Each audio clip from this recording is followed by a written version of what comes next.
Hey guys, welcome back to That Florida Feeling. How you guys doing tonight? Pretty good? I hope you are, at least. You guys are awesome. Thanks for interacting on Facebook, Instagram, and Twitter, especially in the poll for favorite Halloween spooky movie. I'm kind of surprised what won. I don't know. I thought more slasher or zombie films would be in there. You guys had some pretty good choices, though. Definitely kudos to Monster Squad, Rocky Horror Picture Show, The Shining. Awesome choice. I mean, if you're not into all that, Hocus Pocus is a great one. Kind of sad that, John Carpenter's They Live didn't get a mention, or Land of the Dead, Army of the Dead, George A. Romero. Nothing. Sorry. I just thought, I don't know, I guess to me, Halloween means you just want to watch movies that scare the crap out of you. Or at least that's me. Did you guys enjoy Serial Killers Part 1? That's really odd to ask, I know, but some people are really into true crime, so maybe you learned about a serial killer that you never heard of. Just another one to add to your repertoire. We are going to do Serial Killers Part 2. It's going to be another dark episode, so don't listen if it makes you uncomfortable, if you don't like it, if you're just not into it. This is the darker side of Florida. Next week we'll have a pretty cool episode. It won't be as dark, so no warnings. And then I'm going to do a Haunted St. Augustine episode for my last episode in October. If anybody has any haunted stories, even if they're not from St. Augustine, a couple of listener stories would be great to add in there. Let me know. You can message me on Facebook or email them at thatfloridafeel@gmail.com. All right, let's get into talking about true crime and serial killers.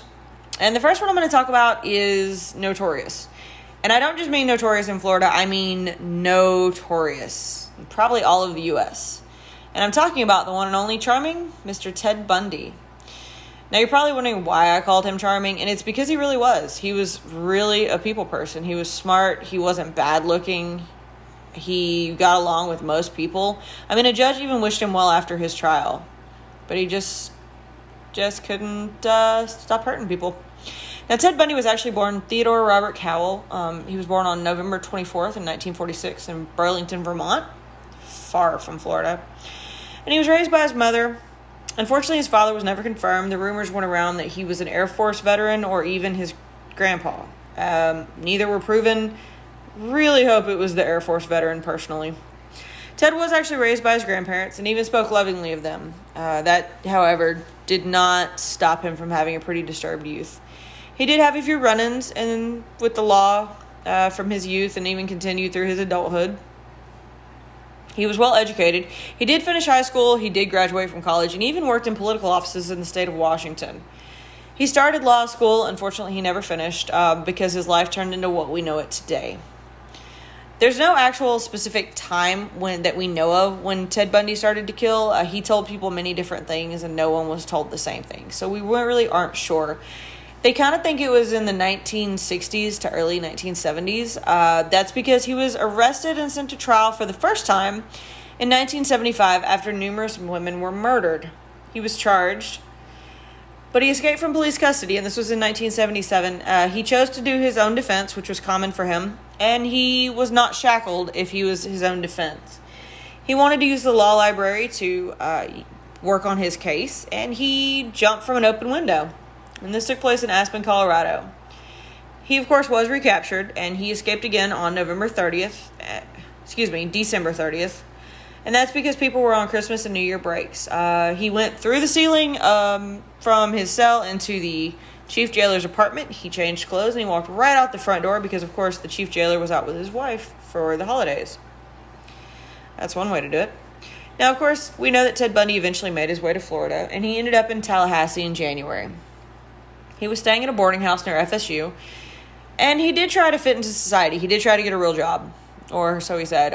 He ran into the issue of needing an ID for the job, and he knew if he had an ID, he would get caught. He would go back to Washington, Colorado, probably not something he really wanted to do. So he just went back to shoplifting.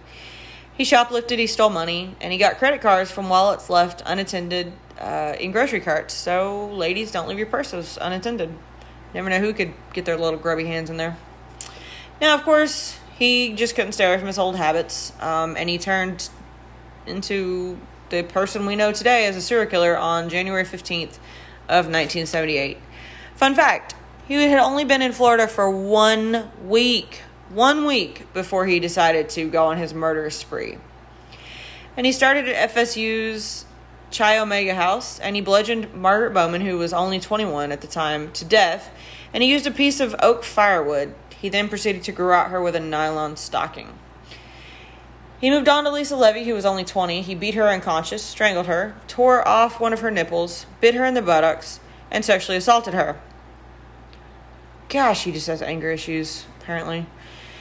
He proceeded on to attack Kathy Kleiner by breaking her jaw and lacerating her shoulder. He then moved on to Karen Chandler, who suffered a concussion, a broken jaw, loss of teeth, and a crushed finger. Now, Chandler and Kleiner actually did survive the attack, and they attribute it to Bundy being scared off by headlights that illuminated the room.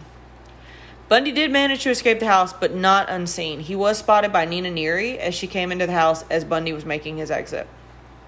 Now, you would think that would be enough for one night, but not for Bundy. He didn't stop there. He broke into a basement apartment 8 blocks from the house, and he attacked Cheryl Thomas. He dislocated her shoulder, fractured her jaw, and broke her skull in 5 different places. She was left permanently deaf and equilibrium damage that permanently damaged her career, but she was alive. And police were able to recover a semen stain and a pantyhose mask that contained 2 hairs similar to Bundy's in both class and characteristic from the crime scene. Now, of course, you would think after all that he would want to leave, but no. He wasn't done in Florida at all. He actually drove from Tallahassee to Jacksonville in a stolen FSU van. And he approached 14-year-old Leslie Permiter, who happened to actually be the daughter of Jacksonville Police Department's chief of detectives, and he told her he worked for the fire department. Thankfully, her older brother showed up and spooked him off. Or we know how she would have turned out. He decided that there was too much going on in Jacksonville, and he just left back on I-10 towards Tallahassee. He ended up in Lake City, where he picked up 12-year-old Kimberly Leach, who really was at the wrong place at the wrong time. She was actually walking outside her school grounds to go get her forgotten purse. She didn't return to class and was found 7 weeks later after an extensive search in a pig farrowing shed near the Swanee River State Park. She was raped and killed with a knife because of cuts to the neck. Now that just tells you the kind of person that Bundy was. He had no disregard for anybody. And he was very opportunistic. He just didn't care about people. Now, of course, Bundy had done all this, and he felt the pressure that people might be figuring out who he was or that he was around. So he headed back across the Panhandle in February. He stopped in Pensacola near the Alabama state line after a police officer had spotted a stolen VW Bug, and Bundy was driving it. Now, Bundy attacked the officer when he pulled him over, but he took off running because he was going to be taken in for a warrant. He knew it. Bundy was subdued thanks to this officer, and in the vehicle after it was searched, they found 3 sets of IDs of FSU students, 21 stolen credit cards, and a stolen TV. I mean, I guess grab it if you got it. Now, of course, they also found some interesting things like a pair of dark-rimmed glasses and plaid slacks that were found to be the disguise he wore when he told the teenage girl in Jacksonville that he was actually from the fire department. Now, the police officer that had taken him in had absolutely no idea who he had just arrested. He didn't know he had taken one of the FBI's top 10 most wanted. And he even reported that as Bundy was put in the back of the car, he had heard Ben saying, "I just wish you had killed me." Because Bundy knew what he had done, and soon everybody else would too. Now, Bundy argued and had his trial changed to Miami as he stood trial for the Chi Omega homicides and the assaults. This happened in June of 1979. The trial was covered by over 250 reporters from all over the U.S., making Bundy more notorious than he had ever wished to be. He had 5 court-appointed lawyers, but he wanted to represent himself for much of the trial. He definitely wanted to be in charge at all times. And he was facing murder charges that included death sentences, but he wanted to remain in charge. He didn't like that other people could hold his fate. He was offered a plea deal to plead guilty, and he thought about it, but at the last minute he said he just couldn't do it. It didn't feel right. So he went to trial. And after eyewitness accounts and the damning evidence of the hairs, the fibers, the semen, and the mask, he was convicted. And he was given the death sentence. He was also put on trial in Orlando for the death of Kimberly Leach, the 12-year-old.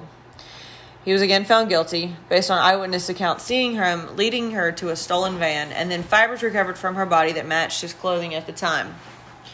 Now, the penalty phase brought about a strange turn that Bundy found an obscure Florida law that really just brought about a weird turn in this case.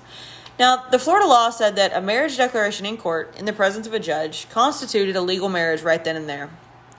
And he was questioning former Washington State DES worker Carol Ann Boone, and she had specifically moved to Florida to be near Bundy and was testifying actually on his behalf as a character witness. In the middle of questioning her, he asked her to marry him. Just like that. She, of course, said yes. And in Florida, bam, legally married. But now that they were legally married, things could be hidden.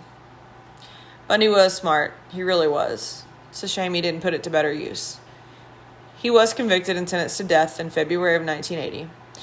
And at the declaration of sentence, he was screaming, shouting, telling them they'd tell the jury they were wrong. Now, this would be his third death sentence, and this is actually the one that was ultimately carried out 9 years later that would lead to what we know happened today. He actually went on to give numerous interviews about his crimes and mental state before his execution. He was ultimately executed in Rayford, Florida State Prison in Bradford County by the electric chair at 7:16 a.m. on January 24th, 1989. A large group cheered when he died, and of course they cheered again when the hearse containing his body left the prison. Bundy was cremated in Gainesville, not far from the prison, and his ashes were scattered in Washington State according to his wishes. Bundy's really the first serial killer I remember as a young child. I remember when he died, seeing it on TV or hearing it in the news, that he was gone, and people were so happy.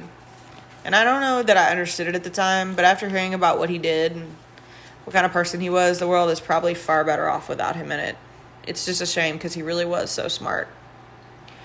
Now, the next serial killer I want to talk about, I didn't even realize existed, and that's because I had never even heard of her. And yes, it's a woman. Her name is Christine Falling, and she was known as the killer babysitter. So we can already tell what she did. Christine was born in 1963 in Perry, Florida, and she was born into a very unusual family. I mean, they all were, but hers just weird. She was born to her mother, who was 16 at the time. Not a big deal, but her father was 65. 65, you guys. Oh. And her family lived sadly below the poverty line, and Christine did not receive the support or childhood care that she needed. And she was believed to be mentally challenged and possibly epileptic, and she didn't get any of the support or help to be raised as, really to have a normal childhood. She was eventually sent to orphanages when her parents couldn't take care of her, which caused anger issues and insecurities.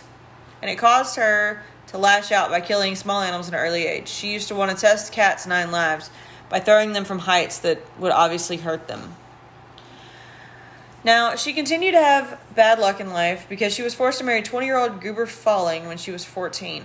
The marriage only lasted for 6 weeks. And then she continued a downhill slide in life as she became seriously ill for the next 2 years. She ended up being hospitalized numerous times and finally stabilized and wanted to earn money in her keep. So she started babysitting for friends and family. The first time anybody really raised an alarm against her was in February of 1980 when 2-year-old Cassidy Johnson was sent to the doctor's office in Blountstown, Florida. She was diagnosed with meningitis caused by traumatic brain injuries and later died from internal injuries. Now, Falling had claimed that she had fallen out of her crib, but the attending physician did not believe her and asked the police to check it out. But unfortunately, the police never got his note. That might have saved a lot of families the trouble. Now, Falling moved to Lakeland after the incident and began to babysit again. 2 months after she moved, 4-year-old Jeffrey Davis died under her supervision, and the autopsy pointed to myocarditis, or inflammation of the heart muscle, as the main cause of death. But again, that was even found suspicious. But nobody really stopped asking her to watch kids. She was actually asked to watch 2-year-old Joseph Spring, who was actually her cousin, and he died within hours from a viral infection. Now, nobody raised suspicion that time, and Falling actually stayed in Lakeland until she moved back to her home in Perry in 1981. She struggled to find work as she moved back because no one trusted her with her children, so she became a nursing assistant for seniors. 77-year-old William Swindle died within hours of her caring for him, and the strings of death continued to follow her. Falling's half-sister's daughter, 8-month-old Jennifer Daniels, died within her care only moments while her mother ran into the supermarket. The child stopped breathing, and they attributed the death to SIDS, but that still didn't sound right. The turning point came when 10-year-old Travis Coleman died on July 2nd, 1982. The autopsy showed internal injuries that could have only come from suffocation, and this finally alerted the police and confronted her. Now, she did actually confess to 3 murders because she had heard voices telling her to kill the babies, and she would suffocate them with pillows and blankets. She was ultimately convicted and sentenced to life in prison in December of 1982. This confession is the only thing that saved her from the death penalty. She's currently actually still in prison. She's in Homestead, Florida. She was eligible for parole in 2017, but no one showed up to support her, which is not surprising. And she was rejected. So she's still in prison in Homestead, Florida to this day. The next person I want to talk about really wreaked havoc in Florida, and that's David Alan Gore. He was convicted of 6 murders in Vero Beach and Indian River County. Gore was born in Florida. He was actually born on August 21st, 1953. And he, of course, had a rough life as well. He was fired from his teenage job as a gas station attendant when he was found spying on women in the bathroom. He kind of got his life together and actually became an auxiliary sheriff's deputy and would use this badge to commit crimes. Not surprising. He worked as a caretaker of an orange grove that actually helped him in his crime since it was a secluded area. And he even had an accomplice, his own cousin, Fred Waterford. And they were dubbed the Killing Cousins, as Gore would spot, stalk, and secure the victims, and Waterford would give him cash after finding them. Yeah, what a family. The first 2 victims for the Killing Cousins were Ying Hao Ling, who was only 17, and Ha-Sang Hong Ling, who was 48. The murders occurred on February 19th, 1981, when Gore saw Ying Ling and brandished his police badge to get the teenager in his truck. He drove her home and kidnapped her and her mother. Both women were kidnapped, and he tied the mother to a tree and choked her to death while Waterfield raped the daughter. They eventually dismembered the pair after killing the daughter and shoved them into oil drums that were buried. The third victim was Judith Daly, age 35, a former Fort Pierce resident. On July 15th, 1981, Gore disabled her car on the beach so that she would need a ride home that he could purposely swoop in and help her. He drove her to a secluded area instead of a phone and met up with Waterfield, proceeded to rape her and dispose of her body in a swamp. Now, 1 week after Daly's murder, Gore actually unsuccessfully attempted to abduct a teenage girl with his badge. The girl's father filed a complaint, and Gore was immediately stripped of his badge. He was later seen hiding in the back of a woman's car with a police scanner, handcuffs, and a pistol. He was actually convicted on this of armed trespassing and sentenced to 5 years in prison. And he did go to prison, but not for the 5 years. He was eventually released on parole in 1983. Now, the pair just couldn't stop. You thought they would have learned their lesson, but no. Gore and Wakefield encountered Orlando hitchhikers Angelico Lavallee and Barbara Ann Byer. Both were only 14. Now, they raped, killed, and dismembered both girls. And these were the 2 crimes that Wakefield was actually convicted for, but unfortunately, he probably should have been convicted for more. Lynn Elliott, age 17, and Reagan Martin, age 14, were both students at Vero Beach High School. They were hitchhiking to Wabasso Beach, and they were unfortunately picked up by Gore and Wakefield on July 26, 1983.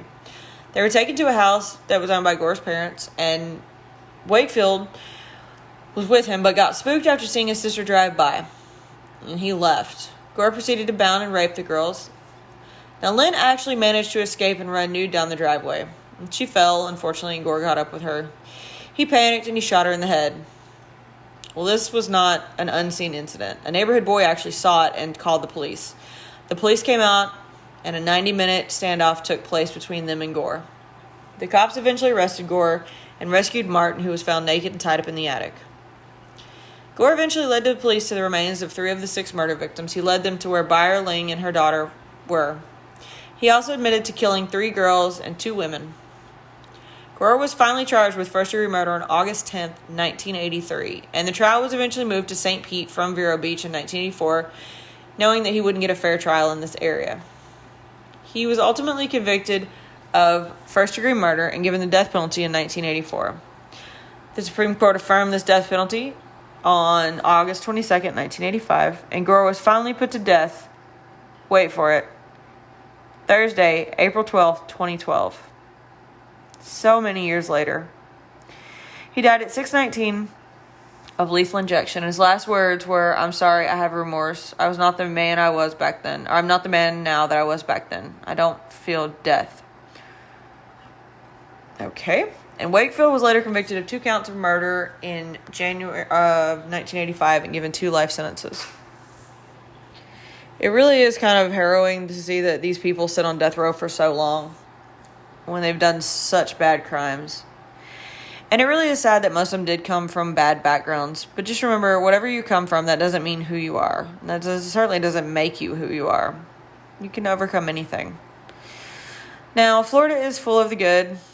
And when the bad comes, it usually rears its ugly head in Florida. Way worse than many other states. But the good usually outweighs the bad.